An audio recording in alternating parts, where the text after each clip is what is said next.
How many of you have ever been in police handcuffs? Raise your hands. Okay, so we have a few. It's not something we want to openly admit, right? The last time I was in police handcuffs was 7 years ago this month. And if you would have been with me that evening, you would have seen the look of fear and worry and concern on my mother-in-law's face as she walked in the door to help with our 18-month-old son. You would have seen a very different version of me in that I was in the middle of a manic episode. So I had these thoughts and ideas racing through my mind so fast I couldn't latch onto anything. And so the words coming out of my mouth were all jumbled and mixed up and didn't make any sense. And I had this outrageous energy, but I had barely slept all week. If you would have been with us that evening, you would have seen my husband looking calm and collected on the outside, but on the inside, he was disappointed and a little scared about what was about to happen. It wasn't the first time he had seen me like this, so he knew what he had to do. Next thing I knew, police officers were walking into my bedroom where I was just sitting there on top of the bed, jumping up and down, because I couldn't wait to tell them the news, despite the fact that they were perfect strangers and police officers. They asked me questions about my mental health and my bipolar 1 diagnosis and whether I was going to take the medication. And I told them, no, I'm not taking the meds. I know what's best for me. And they told me that they had to take me to the hospital. I remember the feeling of the cold metal against my skin as the officer stood in front of me and placed me in those handcuffs, the clicking as they were tightened, and the weight of them pulling my arms down. We walked out of the bedroom and past my son's room where he was sleeping. And in my altered state, I joked to them, we're not going to wake him up? Come on, he loves police officers. But we didn't wake him up. I was driven in a police car to the local emergency room where the doctors and nurses who saw me knew right away I was in the grips of mania. But we had to wait for a bed to open up. So the next morning one did, and I was taken again in those handcuffs to the psychiatric hospital, where I proceeded to walk the hallways. I refused medication by mouth, so I would walk past the nurse's station just up and down the halls, and they had this potted plant full of flowers, and I would grab a flower every time and just walk and say to myself, it's a boy, it's a girl, it's a boy, it's a girl. Until finally the staff had to hold me down and administer antipsychotics via injection. They had to bring me down from the mania. And I slept hard, and when I woke, I got back on my treatment plan. And by the end of the week, it was time for the commitment hearing. Because I had been involuntarily hospitalized, they had to hold a hearing to determine, is she well enough to go home, or does she need to stay longer? And I was taken again in handcuffs to the government building where this hearing would take place. And my dad and my father were there to meet me. And we're in this waiting room and sitting there, and we talked about my progress over the week. They had been to visit me every night and brought me food every night so I didn't have to eat the hospital food. And we talked about my little man who I had missed so much that week. And at one point my dad looked at me, and he was sitting right in front of me, and he pulled his phone out of his pocket and he said, Jen, I'm going to take a picture of you in these handcuffs because I want you to promise me that you're never going to go off your meds again. You're not going to just have one baby to take care of, but two, you're pregnant. And you need to take care of yourself so that you can be there for your kids. And he snapped the photo, and although we've lost track of that photo, it's an unfortunate photo to lose track of, that moment is ingrained in my memory. I was released from the hospital, and in the weeks that followed, a rush of emotions washed over me.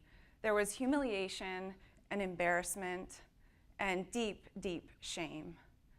But most of all, the most overwhelming feeling was I was completely isolated. Like, I couldn't talk to anyone about this. I mean, casually bringing up the fact that you were in handcuffs during your first trimester isn't really something you want to say at a play date.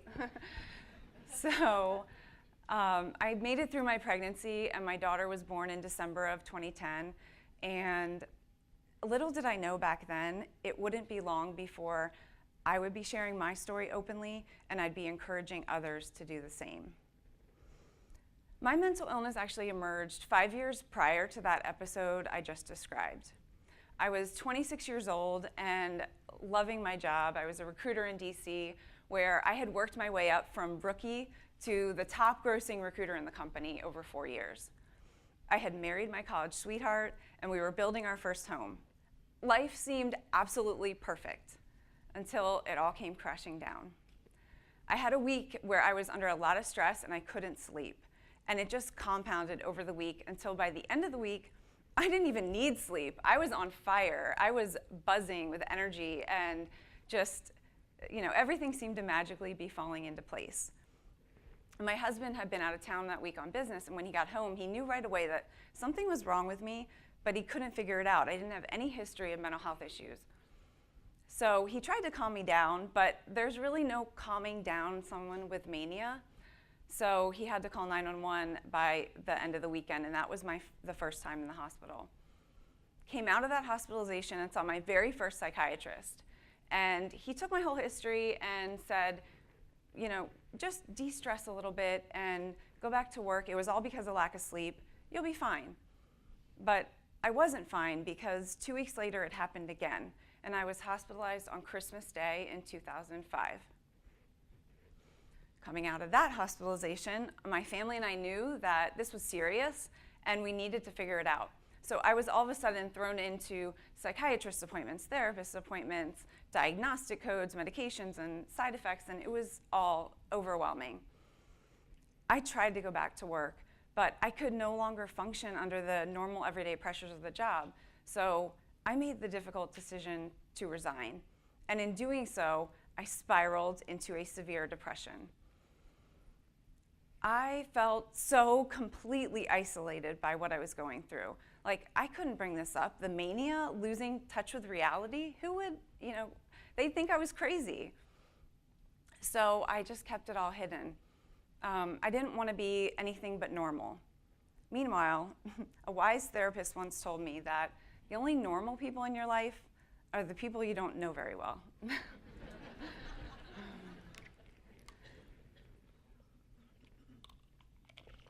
So that feeling of shame about what I had been through was, looking back, I know now, was stigma. Stigma is being afraid to talk about your depression and anxiety because you fear you'll be called weak. Stigma is saying you were at the dentist when you really had a therapist appointment. Stigma causes us to internalize our struggles because we fear that we'll be treated differently or looked down upon or we'll lose our friends. And I know that stigma well because I hid it for many years. I built this wall of protection around myself. And that was a horrible, horrible year for me. It was, deep, deep depression. And my husband was very, very supportive the entire time. And he would encourage me to go out with my friends, even though I just wanted to stay home and cry and sleep. So when I did go out, I would smile on the outside and pretend like I was fine. But on the inside, the weight of my depression made it difficult to breathe. So I made it through that year, and luckily by the end of that year, found a medication that worked for me. I never imagined that during the years I would be having my children, I would find myself handcuffed and hospitalized against my will, but that was my reality. So for those of you keeping track, that was 4 hospitalizations in 5 years. And when I came out of that, I was able to look back with a little bit of perspective. And I was able to say to myself, you didn't just go through all that hell for nothing. There's got to be a purpose for all that pain. And I didn't know how and I didn't know when, but I knew that I wanted to write my own brave ending, like my favorite author, Brené Brown, says. So, in trying to make sense of everything that I had been through, I came across something that would change the course of my life. And it was something as simple as stories. I turned to the internet and I found bloggers sharing their stories. These writers just blew me away with their courage, and I was so inspired. So in 2011, I wrote the first post on a blog that I titled Bipolar Mom Life. It was where I wrote about managing bipolar disorder, raising 2 small kids, and just life in general, and it was very therapeutic. I wanted to be open with my true identity from the beginning, but I consulted with my parents, my husband, and a couple close friends, even my psychiatrist, and they all said, don't risk it. There's too much stigma out there. So I wrote safely and anonymously for a year and a half as just bipolar mom. Until one day an editor from the parenting website What to Expect found my writing and asked me to write for them. In that moment of being recognized for writing on a topic that's often difficult to address, I made the decision to stop hiding. I was ready to say, screw you, stigma, and put my true identity on my story. Why? Because I realized that hiding behind an anonymous blog, I wasn't allowing myself to be completely vulnerable. I had seen this wave of advocates speaking out, sharing their stories, and I wanted to be a part of it. Heck, I wanted to lead it. So that was my reason. And it's when we get to that point where we want to put our names and faces on our stories that we cut stigma out of the picture. If you look at any movement that works to end discrimination, you find courageous people sharing their true stories. And I felt like it was time. It was at that time, too, that the song Brave by Sarah Bareilles hit the radio. And I was so enamored by it, I just played it on repeat. And there's this one part of the song that goes, "Your history of silence won't do you any good. Did you think it would? Let your words be anything but empty. Why don't you tell them the truth?" And with my newfound courage, I tweeted to her and said, "Sarah, I'm in love with your new song. This is how big my brave is." And I had included a link to my first blog post opening up with my real name, and she retweeted it, and I was like jumping up and down. Sure, I was nervous to be published with my real name and to reveal what it was like to live with bipolar, but stigma manifests this assumption that when we reveal our mental health issues, we risk that the world's going to automatically turn on us or push us away or not want us because we're broken. But I've got news for you. You're not broken, and stigma lies to us, and I can prove it. The outpouring of support and gratitude when my first story hit the internet with my real name was tremendously positive. So many people wrote to say, "Thank you for being so open and being brave and sharing your story." And in the same breath, they would turn around and tell me their story about living with mental illness or that of someone they loved. So,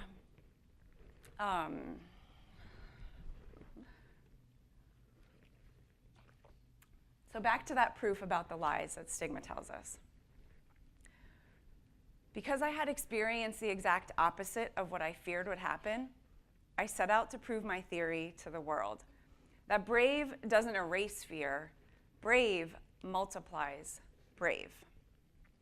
In the fall of 2013, several months after I first started sharing my story publicly, I launched a project with a friend. Our goal was to provide a platform for people to share their true personal stories in front of a live audience through the creative avenues of poetry, original music, and essay. We called it This Is My Brave and launched the concept on Kickstarter. In the beginning, it was just that, a vision, an idea. Besides me, we didn't have any of the people we needed to make this show happen. I was terrified that it could fail. But I had faith that by providing the right environment, we would find positive, inspiring people who were just as passionate about breaking down the stigma as we were. And that's exactly what happened. We had a goal to raise $6,500 to fund our first show, and in 31 days, we raised over $10,000. We put out the call for stories, met 13 incredible people, and on May 18th, 2014, sold out the theater in Arlington, Virginia to rave reviews.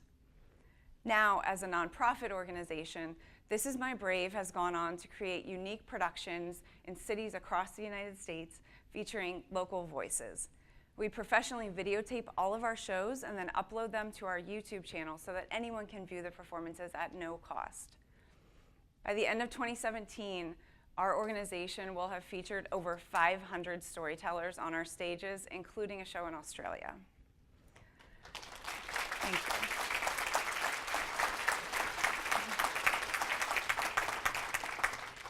Our shows are as much about the audience as they are about the presenters on stage. We see the same thing happen at all of our shows, and that is the connection that the audience makes to the storytellers. In our times of struggle, we feel completely isolated, like we're the only ones and no one would ever understand. But in reality, in life, so many of us we do go through these similar situations. And so that's why there's this connection. So at the end of our first show, I walked out of the lobby, and this woman waited patiently to speak with me. She came over and finally said, "Hi, Jen, I'm Susan. I drove all the way from Philadelphia to see your show. I found your blog in my darkest moment, and your writing saved my life." I was floored that my story could have had that kind of impact on someone. But that was the proof that I needed to know that what we were doing was making a difference. And we hear a lot of stories like Susan's at all of our shows and through our blog posts. And that was when our hashtag Storytelling Saves Lives was born. And that's actually my friend Kim, who was one of the first, not Susan, but Kim, my friend in Canada, who was one of the first bloggers who inspired me to share my story. So I'd like you to take a moment and imagine with me. Imagine you're at a coffee shop meeting up with 4 of your friends. Research shows that 1 in 5 individuals deals with a diagnosable mental health condition in any given year. All of us know that. So think about the 5 of you sitting at that table. Think about 20 of you at a dinner party. Think about 100 people gathered at a meeting. Think about all of us here at NatCon. Think about the impact that mental illness has in our lives. Now keep imagining with me, and you're going around the table. That first person has a broken arm and a cast. The second person has lost her hair to cancer treatment. The third sets his insulin monitor on the table, and the 4th person is dealing with a horrible case of the flu. And that fifth person at the table is struggling silently with severe depression and suicidal thoughts. 4 out of the 5 of these conditions is visible from the outside. We have no problem talking openly about 4 of the 5 of those conditions. What if we could do the same for mental illness? I was at a party recently, and as normally happens with meeting new people, this woman asked, "What do you do?" And I said, "Oh, I run this nonprofit, and we encourage people to get up on stage and share their stories about mental health issues." And she said, "Oh, that's really cool." And I said, "Yeah, thanks." And the topic changed and moved on, and I didn't think anything of it until last week when I got an email. And it's from that woman I met, and I want to read it to you word for word so you can hear it from the source. She said, "Jen, your story inspired me to finally get help. I felt so isolated out here with my friends and support network, home all day with the kids and suffering with an untreated mental illness. I finally had the courage, because of you, to get help and have been diagnosed with bipolar type 2. If it weren't for you, I'd likely still be suffering in silence. Thanks for being brave and sharing." And you yourself might not live with a mental illness, but you can't deny the statistics. We all know and love people who do. So it's when we are able to find the courage to live brave and share our story, we give others the permission to open up and share theirs too. So I'd like to leave you with this. This is my brave exists so that someday we'll see our vision come true. And that is to live in a world where we don't have to call it brave for talking openly about mental illness. We'll just call it talking. Thank you.